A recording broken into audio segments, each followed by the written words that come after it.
Hello friends, आज हम discuss करेंगे rose of God written by Shri Aurobindo, जिन्हें हम औरबिंदो घोष नाम से भी जानते हैं।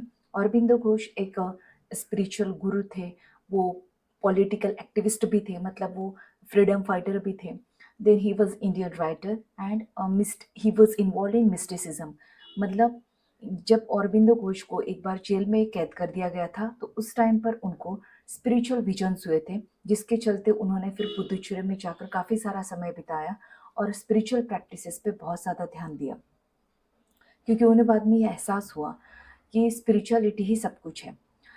जब औरबिंदो घोष ने ये कविता लिखी थी रोज ऑफ गॉड, जिसे लिखा गया था December 31, 1934 में, तब उनके एक शिष्य जिनका नाम परिचंदा था, उन्होंने एक सवाल पूछा था कि इस पोएम में आपने रोज ही फ्लावर को क्यों यूज़ किया है, मतलब कोई और फ्लावर क्यों नहीं है।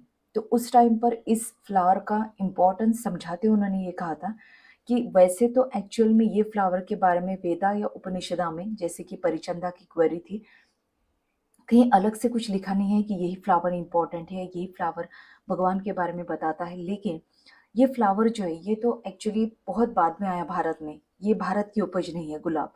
लेकिन ये फूल जो है, इसे हम कनेक्ट करते हैं लव से, सरेंडर से। किसी के लिए, किसी के प्रति अगर हमारे दिल में प्रेम है, तो उस भावना को सबसे बढ़िया अगर कोई फ्लावर रिप्रेजेंट करता है तो वो रोज है। तो वही जो भावना है, लेकिन स्पिरिचुअल वर्ल्ड में वो एक्सप्रेस करने के लिए इससे बेहतर कोई फ्लावर हो नहीं सकता, जो ईश्वर के प्रति किसी भी भक्त के दिल में जो प्रेम है या भक्ति भावना है उसे रिप्रेजेंट कर सके। इसलिए उन्होंने जानबूझकर यहाँ पर रोज को सिलेक्ट किया है। तो इसलिए कहा गया है रोज ऑफ गॉड। अब ईश्वर का गुलाब, भगवान का गुलाब जो है, मतलब एक डिवाइन फ्लावर जो है, वो कैसा है, ये यहाँ पर प्रेजेंट किया गया है। और इसमें ये लिखा गया है कि आध्यात्मिक वर्ल्ड में जो कुछ भी अनुभव आते हैं, जो कुछ भी अनुभूतियाँ होती है, उसके बारे में उन्होंने यहाँ पर लिखा है। इसमें की लाइन्स जो है वो काफ़ी सिंपल है। 5 स्टांजास में इस पोएम को लिखा गया है। लैंग्वेज बहुत सिंपल है, लेकिन इसमें की सिंबल्स बहुत डिफ़िकल्ट है। इसी वजह से आपको पोएम्स की लाइन्स तो काफ़ी कम लगेगी, लेकिन इसका एक्सप्लेनेशन आपको शायद ज़्यादा लगेगा। तो ये इस पोएम की डिमांड है, तो मुझे वो करना ही पड़ेगा। Okay, so let's begin. Rose of God, vermilion stain on the sapphires of heaven. Vermilion का मतलब होता है सिंदूर, स्टेन का मतलब होता है दाग, या फिर हम यह कह सकते हैं कि जैसे सिंदूर होता है माथे पर, तो vermilion stain on the sapphires of heaven. Sapphire का मतलब होता है ब्लू, हेवन का मतलब होता है स्काई। पोएट यहाँ पे बात कर रहे हैं उगते हुए सूरज की। जैसे उगता हुआ सूरज पूर्व दिशा में ऐसा लगता है जैसे सिंदूर लगा हो किसी खूबसूरत औरत के माथे पर, कुमकुम लगा हो, ऐसे लगता है। तो रोज ऑफ गॉड, ईश्वर का गुलाब या भगवान का गुलाब, हमें वैसा ही है। It's like a rose of bliss. Rose of bliss मतलब आनंद का गुलाब। ओके, फायर स्वीट, जिसमें फायर है और जो स्वीट भी है, इसकी अनुभूति फायर स्वीट है। जब किसी इंसान को परमानंद मिलता है, आत्म साक्षात्कार होता है, तो वो अनुभूति कैसी होती है? फायर स्वीट होती है। उसे फायर इसलिए कहा गया है क्योंकि उसमें जुनून होता है, एक इंसान का भगवान से मिलने का जुनून। स्वीट इसलिए क्योंकि वो अनुभूति इतनी मीठी होती है कि उसके बाद में इंसान को किसी और चीज़ की इच्छा नहीं रहती। Seven tints with the ecstasies seven. Seven tints मतलब जिसमें 7 रंगों की छटा हो, ऐसा। With the ecstasies seven, ecstasies का मतलब होता है आनंद। अब यहाँ पे 7 एक्सटेसिस क्यों कहा गया है? क्योंकि योगा वशिष्ठा में ये किताब है जिसमें ऐसा दिया गया है कि इंसान अपने लाइफ टाइम में 7 तरीके के परमानंद की अनुभूतियाँ ले सकता है। तो जब सूर्योदय होता है, तो आसमान में 7 रंग दिखाई देते हैं, रेनबो के 7 रंग, इंद्रधनुष के 7 रंग। तो वो 7 रंग क्या रिप्रेजेंट करते हैं? इंसान के जीवन में के 7 परमानंद। Leap up in our heart O of humanhood, O miracle O flame, passion flower of the nameless, bird of the mystical name. Passion flower यहाँ पर कहा गया है सूरज को। तो नेमलेस मतलब इनफाइनाइट पावर, सुपर पावर, जिसे हम भगवान कहते हैं, ईश्वर कहते हैं। Bird of the mystical name, mystical मतलब रहस्यमय। बर्ड का मतलब होता है जो खिला हुआ नहीं है। और बर्ड ऑफ द मिस्टिकल ने मतलब यहाँ पर बात की जा रही है ओम की। अब मीनिंग समझ लेते हैं। पैशन फ्लावर मैंने आपको बताया कि सूरज को कहा गया है। लीप अप मतलब ऊपर उठना। अब पोएट यहाँ पर जो है वो पैशन फ्लावर को मतलब सूरज को जो है वो रिक्वेस्ट कर रहे हैं कि तुम उठो। कहाँ पर?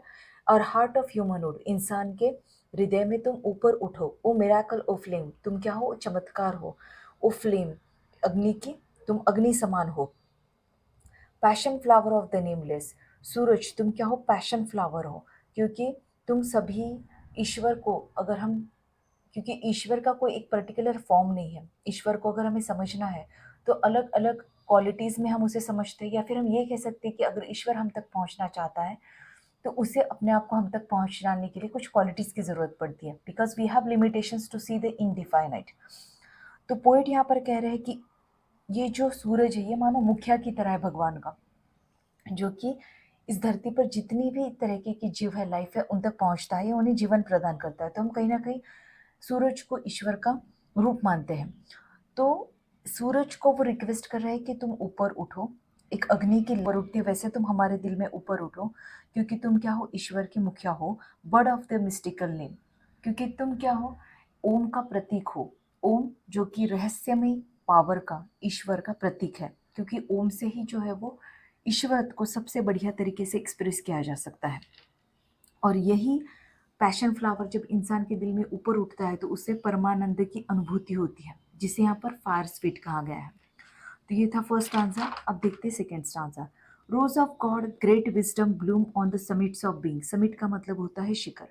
अब पोइट यहाँ पे कह रहे हैं कि रोज ऑफ गॉड, ईश्वर का गुलाब कैसा है, great wisdom Bloom on the summits of being, ऐसा है। ईश्वर के गुलाब के खिलने का मतलब ये, ईश्वर के गुलाब के होने का मतलब है कि महान ज्ञान का शिखर पर खिलना, अस्तित्व के शिखर पर खिलना, ऑफ बीइंग मतलब अस्तित्व। अब पोइट यहाँ पे कह रहे हैं कि जब इंसान ध्यान करता है, साधना करता है, मेडिटेशन करता है, तो उस दौरान क्या होता है, शिखर का मतलब होता है सहस्त्रार चक्र। अगर आप आध्यात्मिक वर्ल्ड में थोड़ी भी रुचि रखते हैं तो आपको पता होगा कि ऐसा माना जाता है कि इंसान के शरीर में 7 तरीके के चक्रास हैं, जिसमें का पहला चक्र है मूलाधार चक्र और आखिरी चक्र है सहस्त्रार चक्र, इमेज में देख सकते हो। तो इसे कहा जाता है समिट। तो जब इंसान को ये अनुभूति होती है तब उसे एक महान ज्ञान मिलता है। तो ईश्वर का गुलाब उसी महान ज्ञान के समान है। रोज of light immaculate core of the ultimate being, rose of light. अब ईश्वर के गुलाब को रोज ऑफ लाइट कहा गया, प्रकाश का गुलाब कहा गया है। उसकी वजह यह है कि जब जहाँ प्रकाश होता है वहाँ अंधकार नहीं होता, जहाँ प्रकाश होता है वहाँ अज्ञान नहीं होता है। तो लाइट क्या है, ज्ञान के समान है। Immaculate core of the ultimate seeing, immaculate का मतलब होता है परिपूर्ण, श्रेष्ठ। कोर का मतलब होता है मूल, of the ultimate seeing, seeing का मतलब होता है दर्शन, परम दर्शन, अल्टीमेट सीइंग मतलब परम दर्शन। तो पोएट यहाँ पे कह रहे हैं कि जब हमें ज्ञान की प्राप्ति होती है, जब हमारे मन में प्रकाश होता है, तो क्या होता है, कोई भी अज्ञान नहीं बचता है। हम ये समझ जाते हैं कि जो कुछ भी इस दुनिया में है वो सब हम में ही है, और जो कुछ हम में है वही सब इस दुनिया में है। मतलब हम विश्व से, ईश्वर से एक हो जाते हैं। उस टाइम पर हमें जो विजन मिलता है उसमें हमें ईश्वर का परम दर्शन मिलता है। Live in the mind of our earthhood, O golden mystery flower. अब पोइट कह रहे हैं कि ईश्वर का गुलाब जो है वो कैसा है, एक रहस्यमय सुनहरे फूल की तरह है, जो इतने आसानी से नहीं देखा जा सकता। और जो इस धरती के, पोइट जो है वो रिक्वेस्ट कर रहे हो इस फूल को कि तुम जो है वो इस धरती के मन में जो है वो कण कण में है, तुम समाओ, रह जाओ, यहाँ पर रहो। Sun on the head of the timeless. अब सन क्या है, sun on the head of the timeless, guest of the marvellous hour. अब पहले मैं ये समझाती हूँ कि गेस्ट ऑफ द मार्वलस और क्या है। गेस्ट ऑफ द मार्वलस और क्यों कहा गया है। सन जो है वो टाइम मेकर है, क्योंकि जैसे जैसे सूरज ऊपर चढ़ता है, ढलता है, उसके हिसाब से हम टाइम को जो है वो समझते हैं। पहले तो ऐसे ही समझा जाता था। तो सन को जो है वो टाइम का मेकर कहा गया है। ओके, समय का निर्माता समझा गया है। तो वो क्या है, सन जो है वो ईश्वर का मुखिया के रूप में हमें दिखाई देता है, इस दुनिया को जीवन प्रदान करता है। तो उसका आना जो है वो कभी भी नहीं आता है। सन का आने का, सूरज के उगने का, उसके सूर्यास्त होने का एक पर्टिकुलर समय है। गेस्ट ऑफ द मार्वलस और जब ये समय आता है, मतलब ये गेस्ट जब आता है, जब हमें आत्म साक्षात्कार की अनुभूति है, तो उस टाइम पर ये जो अनुभूति है ईश्वर के प्राप्त होने की, परमात्मा से एक होने की, वो अनुभूति का क्षण कैसा होता है, मार्वलस और होता है। ऐसा अनुभव होता है जिसे हम कभी नहीं भूल सकते, मार्वलस, अमेजिंग अनुभव होता है उसे।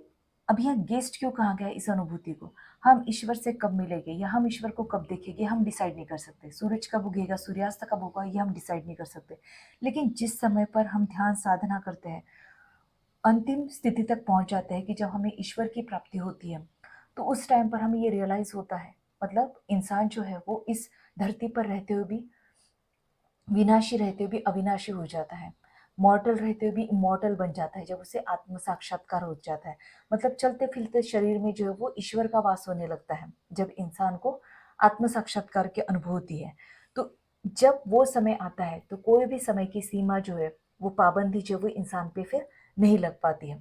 वो जो समय होता है, इसलिए उसे गेस्ट कहा गया, अतिथि कहा गया है, क्योंकि वो कब आएगा आपको नहीं पता होता है, आप वो डिसाइड नहीं कर सकते हो।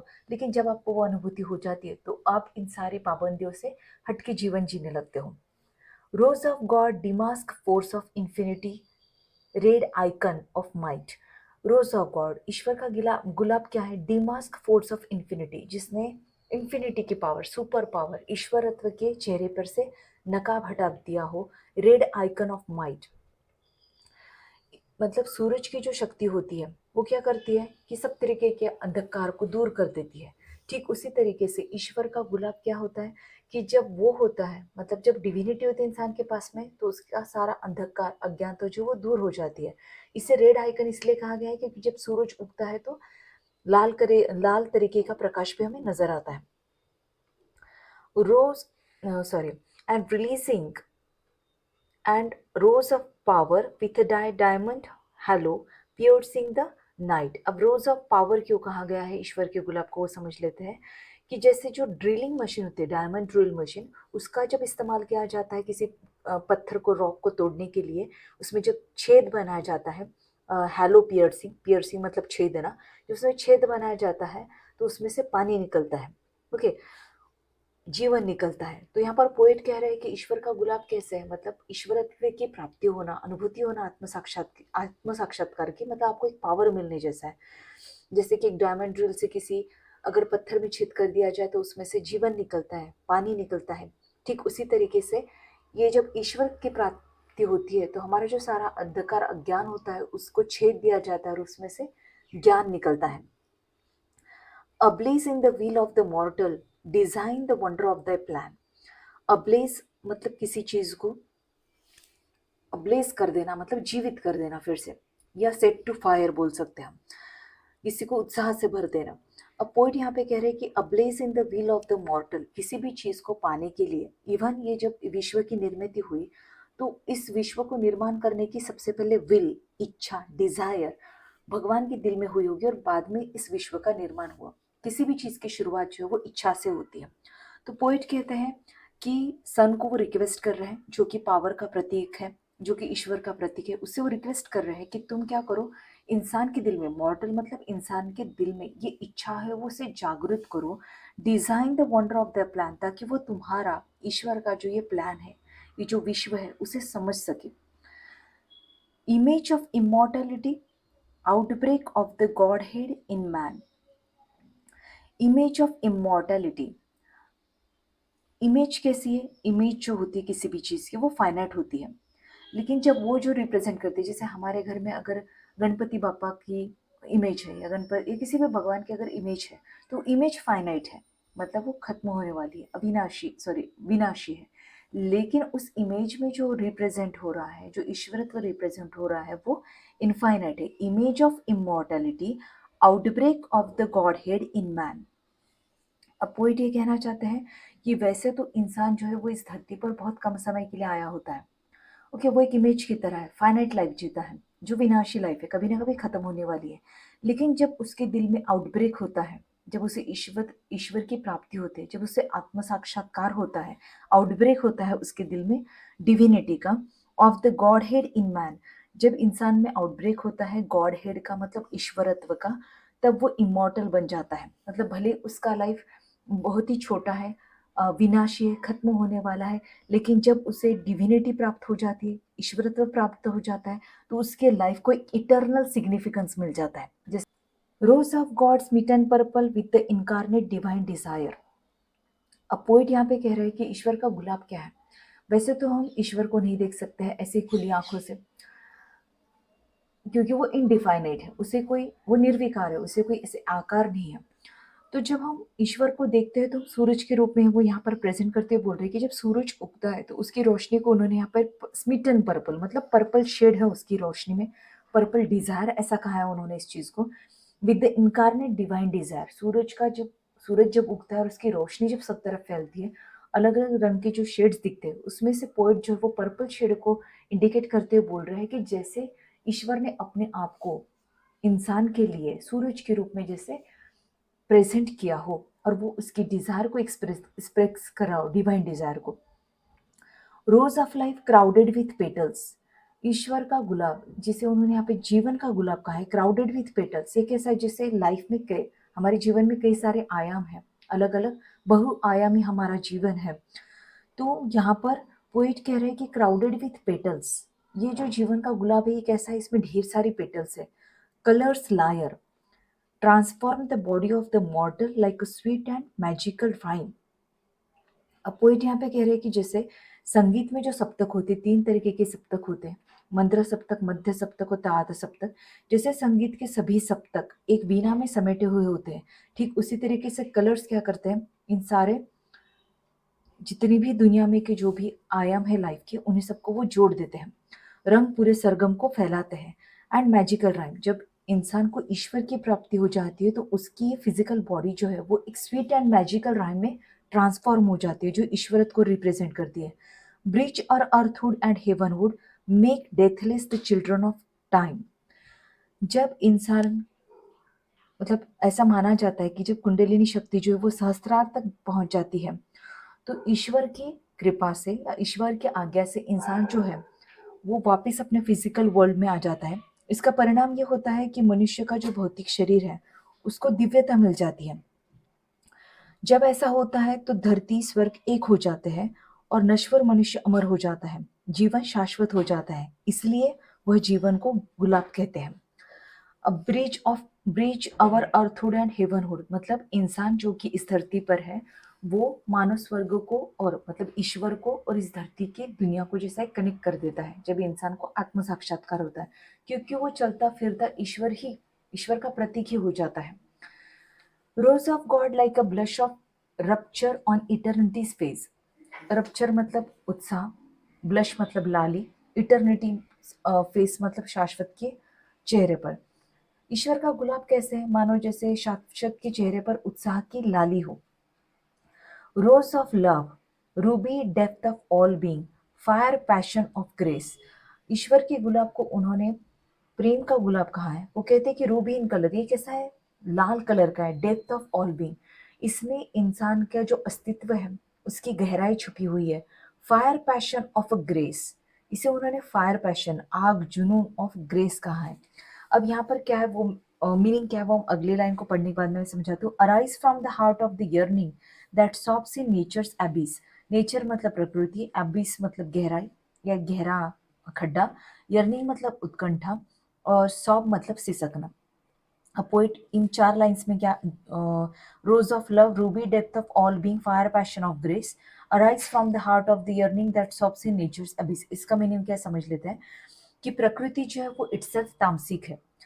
तो ये जो प्रकृति है, जो नेचर है, ये एक मानो एक गहरा गड्ढा है जिसमें पूरी तरीके से अंधकार है। अब जो इंसान अपने आप को इस गड्ढे के सबसे नीचे बॉटम में पाता है वो रोता है, उसे निराशा होती है कि वो शायद इससे कभी बाहर नहीं निकल पाएगा। Arise from the heart of the yearning that sobs in the nature's abyss. तो ऐसा इंसान जो इस गड्ढे में पड़ा हुआ है, उसके दिल से जो वो यर्निंग निकलती है, उत्कंठा होती है, वो सिसकता है, रोता है कि वो इस गड्ढे में है और वो यहाँ शायद यहाँ से कभी नहीं निकल पाएगा। तो पोएट जो है वो रिक्वेस्ट कर रहे थे, poet ask the grace of God. तो यहाँ पर poet fire passion of a grace, ईश्वर के ग्रेस को यहाँ पर वो रिक्वेस्ट कर रहे हैं। The poet ask the grace of God to descend to this pit and raise up the suffering model, make earth home.